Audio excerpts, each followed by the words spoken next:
Et nous sommes de retour au plateau pour la dernière partie de cette émission. Nous abordons notre 4e sujet. Nous parlons du Togo. Les élections sénatoriales 2024 s'annoncent. Ces élections s'annoncent à grands pas. Pour preuve, la tournée du ministre en charge de l'administration territoriale qui a commencé une tournée au cours de laquelle il rencontre les conseillers régionaux, les nouveaux élus au niveau des conseils régionaux. Et cela s'accompagne de ce communiqué qui demande les informations sur ces conseils régionaux et les conseils municipaux pour constituer, disons-le comme ça, le corps électoral ou bien les listes électorales plutôt pour les prochaines élections sénatoriales.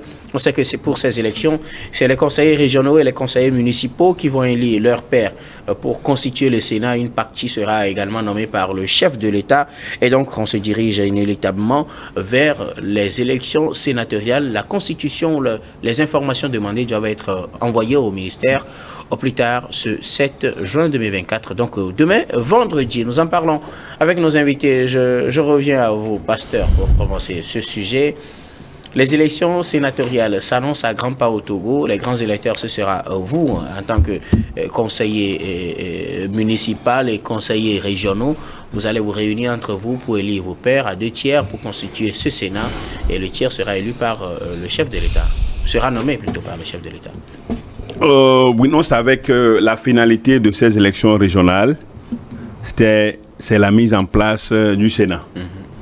Pour que nous ayons un Parlement composé de 2 chambres, c'est-à-dire le Sénat et l'Assemblée nationale, la chambre haute et la chambre basse, comme on a l'habitude de les appeler. Et donc ce serait un Parlement bicaméral, bicaméral, donc un Parlement à deux chambres. Et c'est vrai que beaucoup d'acteurs politiques du Togo n'étaient pas d'accord ne sont pas chauds, n'étaient pas chauds pour le Sénat, parce qu'on estime que c'est budgétivore. Et que d'entrée, vous savez, le Parlement et le Sénat jouent presque le même rôle, à certaines différences, à quelques différences, où le Sénat s'occupe plus des collectivités, les collectivités territoriales, c'est-à-dire les conseillers régionaux et les conseillers municipaux d'ailleurs, qui sont d'ailleurs les électeurs, qui constituent d'ailleurs le collège des grands électeurs, du Sénat, des 2/3 des sénateurs qui seront élus par les conseillers régionaux et municipaux. Bon, donc, c'est vrai que ça s'annonce, les choses se précisent, et d'ailleurs, c'est dans cette ordre d'idée que le ministre de l'administration territoriale est en train de faire sa tournée depuis le nord pour venir à la région maritime. Et donc, évidemment, selon les textes, peut-être vers l'article 95, ces institutions-là doivent être mises en place au délai d'un an, pas plus qu'un an, dans un délai d'un an, selon les textes de la nouvelle constitution. Donc, c'est dire que inéluctablement, le Togo tend vers la mise en place de ce Sénat. Et comme je l'ai dit, ceux qui doivent faire ce travail-là, c'est les élus territoriaux, enfin, des collectivités territoriales, les conseillers municipaux et les conseillers régionaux. Donc c'est à ce titre qu'on est en train de voir cette activité du ministre. Donc, comme c'est constitutionnel même dans la Constitution de 92, il y a le Sénat. Il y a le Sénat qui est prévu dans la Constitution de 92. Donc, je pense bien que, est-ce que la question qu'on peut se poser, est-ce qu'on est obligé d'avoir le Sénat si les 2 jouent le même rôle? Bon, une fois que on a presque le même rôle, il vote les lois contre l'action du gouvernement, évalue les politiques publiques, c'est ça, évalue les politiques publiques et autres. Bon, donc, c'est vrai quand même que l'Assemblée nationale à certains niveaux a plus de l'ascendance sur le Sénat, mais quand le président n'est pas quand le président il y a comment on l'appelle vacances de pouvoir, Je crois que c'est le président du Sénat. De l'Assemblée. Non, mais au sens de l'actuelle constitution. L'actuelle constitution. C'est le président du Sénat. Et donc voilà, tout ça, c'est tout cet enjeu-là, tous ces enjeux-là qui sont là aujourd'hui. Bon, forcément, est-ce que le besoin des Togolais aujourd'hui, c'est la mise en place du Sénat? C'est une question aussi. Mais comme on dirait, comme c'est constitutionnel, mais je vois, il y a d'autres institutions qui sont prévues par la Constitution, parce qu'on vous parlez Conseil économique, c'est ça, non? Conseil économique et social, on l'a jamais mis en place. Depuis 92, on l'a jamais mis en place. Donc on a besoin de ça, parce qu'on a besoin du Conseil économique et social, parce que c'est une institution très importante, Bon, on va au Sénat pour les raisons qui sont propres. Et donc, on se prépare pour y aller et on verra bien ce que ça va donner. Mais notons quand même que les 2 tiers du Sénat seront élus par les conseillers régionaux et municipaux et un tiers nommé par le président de la République. Et ça, justement, naturellement, avec la nouvelle constitution et la nouvelle république, la fameuse république, 5e république à question. Bon, donc, on y est, nous y sommes, on verra ce que ça va donner, sauf qu'on ne connaît pas pour le moment le nombre de sénateurs qui vont animer le Sénat. On ne le connaît pas, peut-être sûrement l'Assemblée nationale ou bien que certainement fixera le nombre de Sénats. Donc pour le moment, nous sommes encore à l'étape embryonnaire. Nous sommes encore à l'étape peut-être embryonnaire du processus. On verra ce que ça va donner et ce que ça va apporter. Ce que ça va apporter aux concitoyens. C'est très important. Qu'est-ce que ça va apporter aux concitoyens? Parce que le budget de l'État va être gonflé, parce qu'il faut payer les sénateurs, et tout ça. Il y a les gouverneurs aussi qu'il faut mettre, c'est ça, il y a aussi les gouverneurs, affaire de gouverneurs qu'il faut mettre après. Donc ça devient très compliqué. Est-ce que nous y arriverons avec la situation économique du pays? Voilà ce que moi je peux ajouter. Merci beaucoup à vous, pasteur Emmanuel Vivien, Tommy. Les conseillers régionaux et les conseillers municipaux sont priés de fournir les informations nécessaires pour la constitution de la liste des grands électeurs qui seront chargés d'élire les sénateurs. Le Togo se dirige donc vers des élections sénatoriales pour la mise en place de cette chambre du Parlement, et donc pour constituer, comme on le dit, ce Parlement bicaméral avec une Assemblée nationale et un Sénat. Certains diront encore des élections, ouais. Mais bon, on répondra peut-être toujours des élections universelles, suffrage universel, indirect, c'est ça qui ici, la différence, c'est que ce ne sont pas tous les citoyens en âge de voter, disposant des cartes d'électeurs, qui vont procéder au choix des sénateurs, mais ce sont ceux qu'on appelle les grands électeurs, c'est-à-dire les conseillers municipaux et les conseillers régionaux qui sont élus. Alors, il s'agit justement de mettre en place une institution prévue depuis la Constitution de 1992, qui a beaucoup traîné et qui heureusement est revenue dans la nouvelle Constitution, parce que le Sénat existe toujours dans la nouvelle Constitution. Ce qui manque aujourd'hui, c'est qu'on ne connaît pas le nombre exact de sénateurs qui devra siéger, mais on sait que il y a quand même presque toutes les préfectures qui seront représentées par au moins un sénateur. Et par rapport au choix, il y a une partie que le président de la République va nommer et il y a une partie que les conseillers municipaux et régionaux vont désigner. Et donc, le rôle du Sénat est aussi important en démocratie, parce que une seule assemblée ne suffit pas, puisqu'il y a des lois que l'Assemblée nationale peut voter, que le Sénat peut revoir ou renvoyer. Oui. De la même façon qu'il y a, au sens du règlement intérieur qui vient d'être adopté à l'Assemblée nationale actuelle, si certaines lois partent de l'Assemblée pour aboutir au Sénat et il n'y a pas de solution, ces lois reviennent encore à l'Assemblée nationale. Et donc c'est les deux, il faut l'expliquer très bien, c'est les deux chambres, à savoir le Sénat et puis l'Assemblée nationale qui constituent le Parlement. On avait tous l'habitude d'utiliser le mot parlementaire, mais ça ne répondait pas bien parce que le Togo n'avait pas de parlement en réalité. Togo avait une assemblée nationale. On avait une assemblée nationale. Maintenant, avec ces sénatoriales qui s'annoncent, on se dirige vers un parlement en bonne et due forme. Ce qu'il faut aussi dire aux citoyens, c'est que tous les présidents de République seront ipso facto membres du Sénat et membres à vie du Sénat au sens de la loi. Et puis aussi, c'est ce que c'est budgétivore, peut-être. Mais en réalité, il y a des pays qui ont jusqu'à 350 sénateurs. Mais le nécessaire, on ne peut pas nous comparer à ces pays-là. Oui, je sais. Le nécessaire, c'est que ces sénateurs qui seront élus fassent tout et tout pour servir le peuple en tant que représentant du peuple. Parce que c'est très important. Ce n'est pas nécessairement la vision de votre parti politique ou de votre groupement politique que vous devez promouvoir, mais faire un effort pour que les lois que vous aurez à voter en tant que sénateur et aussi en tant que député, que ces lois-là, d'une façon générale, répondent aux aspirations profondes du peuple. Et que le peuple soit souvent, très souvent, que le peuple soit aussi mis à profit, consulté sur les grandes décisions qui concernent la nation.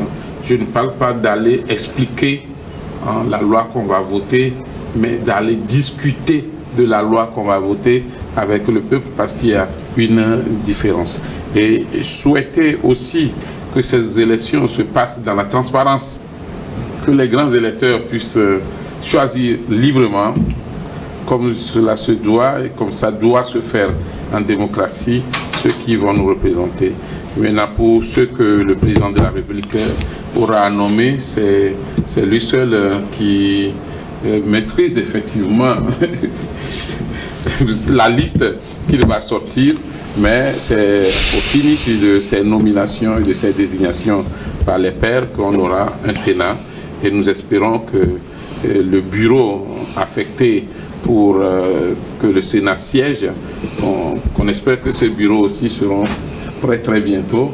Est-ce qu'ils vont rester au sein de l'Assemblée nationale actuelle? Ce sera une bonne chose, comme ça on aura un Parlement au complet. Bon, donc on a la basse chambre, la haute chambre, ou les deux chambres ensemble. Je crois que ça fait un peu d'économie pour le pays, que de les mettre encore dans un autre emplacement ou trouver d'autres endroits. Aujourd'hui, il faudrait aussi qu'un travail de sensibilisation soit fait par le gouvernement, parce qu'il ne s'agit pas juste de mettre en place les institutions prévues par la Constitution, mais il faut expliquer aussi au peuple ce que vous êtes en train de faire, que sur les radios, les télévisions, qu'on explique le rôle d'un sénateur, le mécanisme de la mise en place du sénateur pour que le citoyen togolais ne soit pas effectivement dans le flou par rapport au fonctionnement de cette institution. Et au-delà du Sénat, il y a également la commission qui doit s'occuper du social, j'ai oublié le nom technique, le Conseil économique et social qu'il faudra mettre en place. J'ai salué dans son temps la mise en place de la Cour des comptes. Et on a vu aussi les exploits de la Cour des comptes, surtout quand il s'agissait de la gestion des fonds de Covid. Et donc que les institutions de la République fonctionnent normalement pour la bonne santé de notre démocratie. Merci. C'est très important. À vous, Emmanuel Vivien Tony. Alors, Robert Consigan, on se dirige inéluctablement vers les élections sénatoriales, mais là, ce n'est pas tous les Togolais en âge de voter qui iront aux urnes. Ce sera seulement les conseillers régionaux et les conseillers municipaux qui éliront les sénateurs ou une partie des sénateurs. Ah oui, c'est ce que prévoit les textes de la nouvelle constitution de la 5e République. Donc, il est très important de demander à ce que tous les maires puissent faire le travail qui leur est demandé et d'envoyer les courriers à temps, puisque il y a une partie importante ceux qui vont voter, okay. Voilà, ceux qui auraient constitué des conseillers municipaux. Et des conseillers régionaux. Et des conseillers régionaux. Seulement que dans ce lot, dans les deux lots, il y a aussi les représentants des partis de FDR et de l'ANC qui ne veulent pas siéger, à la nouvelle Assemblée nationale. Sur la question, les FDR se sont déjà prononcés. Mais s'ils ne veulent pas... Moi, mon inquiétude, c'est ça.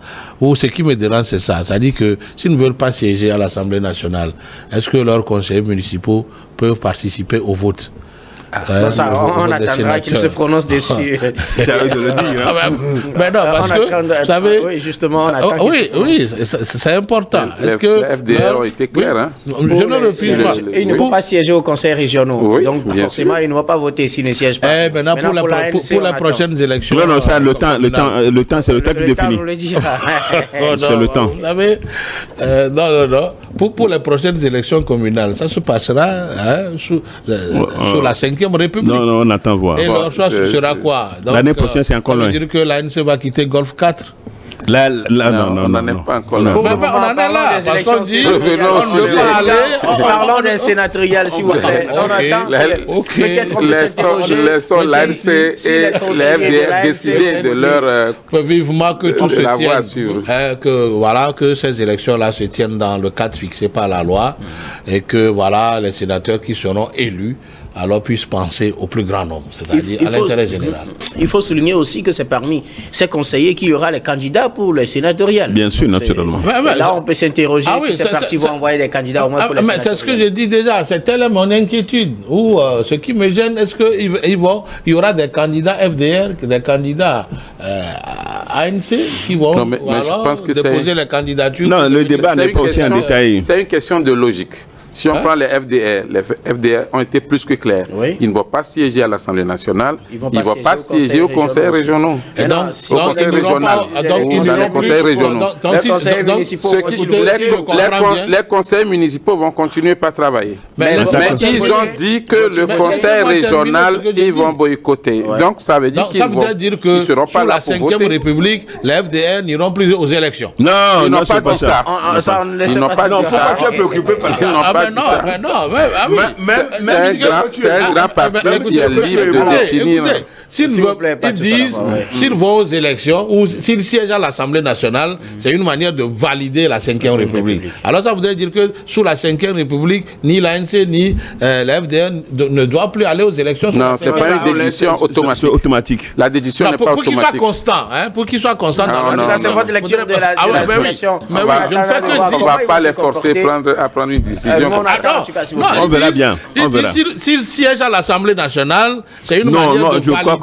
On va revenir aux élections sénatoriales. Nous allons revenir aux élections sénatoriales. Et donc, que ces élections se passent dans de très bonnes conditions et que les sénateurs, une fois élus, puissent légiférer et penser au grand nombre. Parce que tout se fait aujourd'hui sous le diktat de la loi.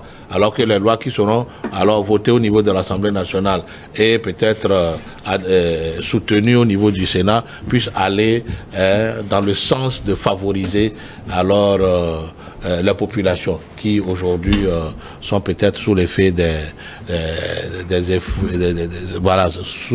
sont sous des effets économiques qui fouettent le monde entier. La vie n'est pas seulement chère au Togo, c'est cher un peu partout, mais il va falloir que le panier du ménager puisse bénéficier des lois qui puissent le soulager. Merci beaucoup. Alors, et surtout les jeunes.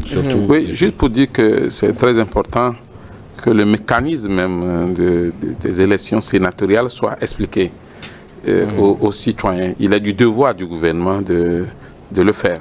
C'est au gouvernement et en partie aussi aux partis politiques, à la société civile, d'expliquer à tous les citoyens, nos concitoyens, ce que c'est que les élections sénatoriales, le rôle du Sénat, le rôle de l'Assemblée nationale, et qu'est-ce que le citoyen peut faire s'il a des propositions, par exemple, vis-à-vis d'un sénateur.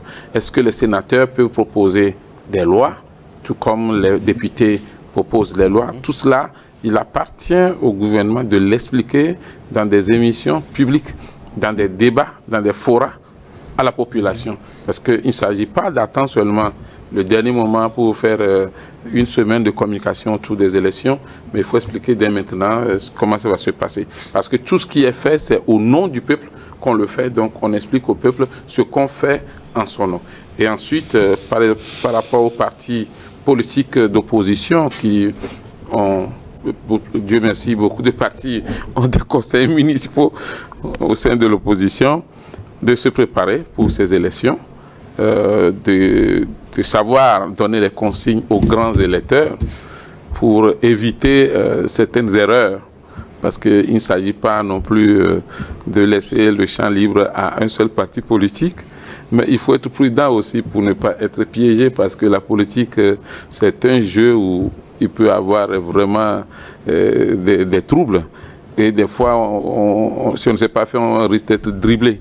Et donc, faire attention pour ne pas faire des erreurs, mais essayer aussi chaque fois d'être en contact avec la base pour expliquer ce qui se passe et ce qui se fait. C'est très important. Je crois que les Togolais ont beaucoup évolué.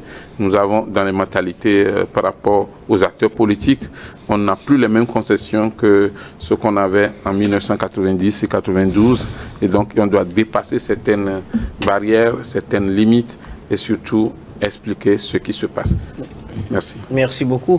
À vous, nous arrivons pratiquement à la fin de cette émission, mais avant de nous séparer, comme d'habitude, nous allons faire notre dernier tour de table pour vos mots de fin sur un sujet de votre choix. Je commence par vous, Robert Kosigan-Akwete.